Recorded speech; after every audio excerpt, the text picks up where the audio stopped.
तृणमूल विधायक निर्मल घोष के करीबी पार्षद अरेस्ट।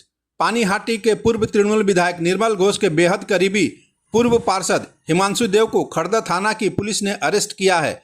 उनके खिलाफ वसूली, अवैध तरीका से जमीन पर कब्जा जैसे कई आरोप हैं।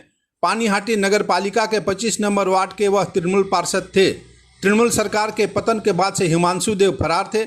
रविवार को पुलिस उन्हें बैरकपुर कोर्ट में पेश करेगी। भाजपा युवा मोर्चा कमेटी के सदस्य जय साहा ने अपनी प्रतिक्रिया में कहा कि पाप अपने बाप को नहीं छोड़ती। পানিহাটির খুচরো পাপ এরা, যেখান থেকে পারতো সেখান থেকে, যার থেকে পারতো তার থেকে পয়সা তুলে নির্মল ঘোষের কাছে পাঠাতো। এই হিমাংশু দেবী নির্বাচনের দিন আমাদের উপরে দলবল নিয়ে চড়াও হয়েছিল, আরো আগেই অ্যারেস্ট করতে হতো। পাপ বাপকে ছাড়ে না। এমনিতেই বাড়ি ঢুকতে পারছিল না এলাকার মানুষের চাপে, ভালোই হলো এবার জেলে থাকবে।